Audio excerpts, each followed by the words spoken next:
Now, viewers, Israel this week carried out airstrikes deep inside Yemen after Iran-backed Houthis launched a new type of missile at several Israeli targets. At least 4 people have been killed and nearly 70 have been injured in this fresh round of escalation in the Houthi-controlled capital of Sanaa. The Israeli Defense Forces have said that the attacks hit the presidential palace, 2 power stations and fuel depots. Defense Minister of Israel has vowed the Houthis would pay many times over for every missile fired. The Houthis, meanwhile, promised continued support for Gaza, drawing praise from Iran's supreme leader, who called their actions the right course. So you are sensing that this isn't a conflict that's ending. In fact, both sides seem to indicate that it could, in fact, build up further. How long?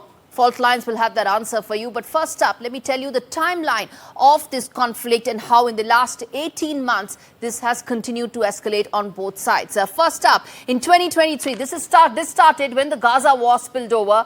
Houthis declared support for Hamas. This is right after that heinous and deadly attack that took place on 7th of October 2023. And that is when Houthis also fired at Israeli territory, and it became Israel being under attack from several ends.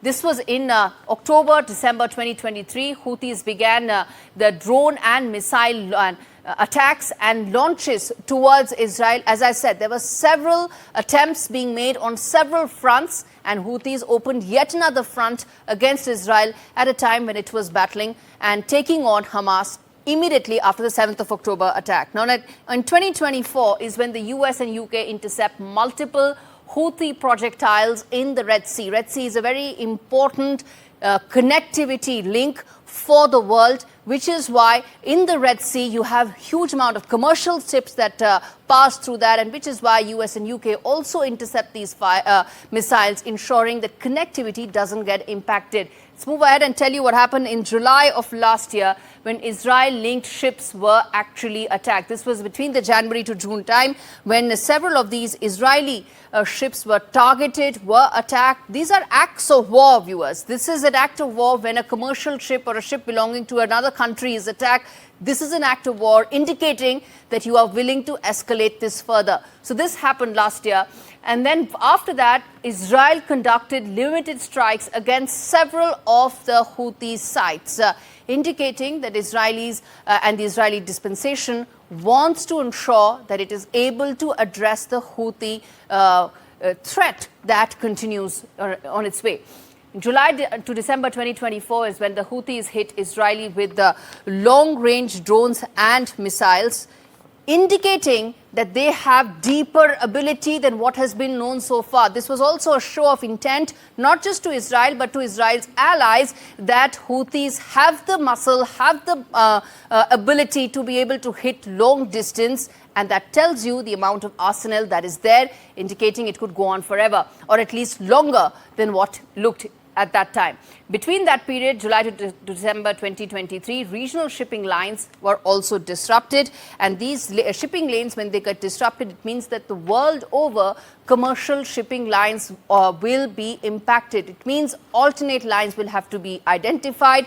It will also mean that this is not just an Israel versus Houthi thing. It's a conflict that is now taking and impacting all commercial lines going through that Red Sea connectivity corridor. Next up, in 2025, this year, till now, the conflict has intensified with a tit-for-tat strike. There is an attack from the Houthis. Israel responds in the same coin, and likewise, to ensure that both sides are able to also tell their domestic audiences that they have the muscle and the ability to take down their rival. Houthis expand attacks on Israeli and Western assets, showing that they do not want to end this anytime soon. And lastly, Israel warns of direct consequences to the Houthis after the latest round of escalation that has happened. It also tells you, viewers, that how long this conflict may actually stretch. We are inching towards the 2nd anniversary of the conflict, of the deadly attack, telling you that Houthis have also been well armed. One can talk about the damage that they have inflicted in the last 2 years, but they seem to be well armed, indicating that the world needs to be better prepared for what happens next. In fact, let's play out this report, viewers, that tells you exactly how the conflict stands right now, and then we come back and tell you how long this could actually stretch. Take a look. From the Red Sea to Tel Aviv, the Middle East is on edge yet again, with another war front on fire. As sirens and explosions fill the air in Sanaa, as Israeli fighter jets rained missiles on the Yemeni capital. The targets, the presidential palace, 2 power stations and a fuel storage site. The aim? To strike back after Houthis fired cluster munitions at Israel last week. ארמון הנשיאות של החות'ים בתימן ותקף מאגרי דלק ותחנות כוח וחשמל. אנחנו ממשיכים בהטלת מצור אווירי וימי ופוגעים במטרות תשתית שמשמשות לקידום הטרור החות'י. על כל טיל שישגרו לעבר ישראל, החות'ים ישלמו בריבית דריבית. היום הבאנו על החות'ים מכת חושך ועלטה, ובהמשך תהיה גם מכת בכורות. While the attack is not the first Israeli operation against the Houthis, it's one of the heaviest attacks since the emergence of this new front. Tel Aviv asserts these sites were being used by the Houthis for military purposes. At least 4 people were killed and 90 others were wounded in the strikes.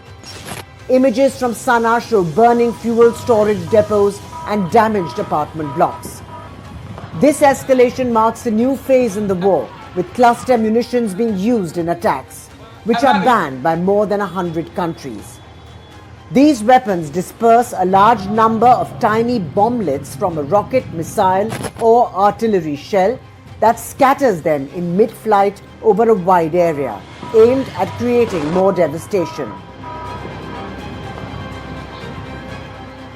This new escalation doesn't only affect Israel and Yemen, it also impacts global trade. Since late 2023, the Houthis have regularly threatened cargo ships, forcing shipping companies to take the longer route around the Cape of Good Hope. And this significantly increases costs. Israel's latest strikes hope to limit future Houthi attacks. The question is, will it? Or will this mark a new fault line in the Middle East? Viewers, this is the deepest fault line that runs in the Middle East, one that continues to bear its ugly face again and again. The conflict and the cycle of conflict is not showing any signs of ending, telling you that both sides are willing to escalate this going on. And at stake are lives on both ends.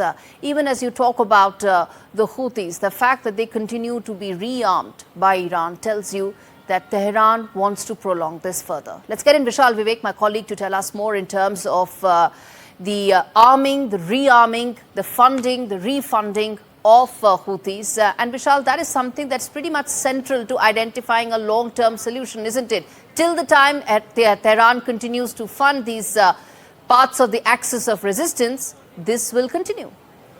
Well, Gaurie, the only reason why Houthis are still standing is because Iran supports them.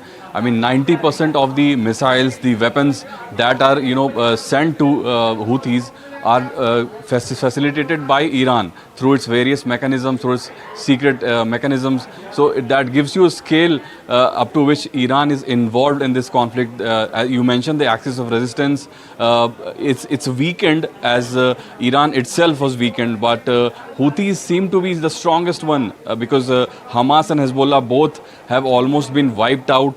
Houthis continue to, fire on Israeli territory thousands of kilometers, almost 2,000 kilometers away. So that gives you scale of the damage that they can do. And this time they chose sub-munitions because nobody knew they had access to these kind of weapons, but they were indeed involved in these kind of attacks. And that's what Israel retaliated against and said that for each of these sub-munitions, they will pay a heavy price, and they indeed did, because at least 10 people were killed in these strikes, and Houthis continue to reel under these attacks. How long Israel will continue to attack Houthis, and will it be on the scale of the attacks against Hamas or Hezbollah? That will have to be seen.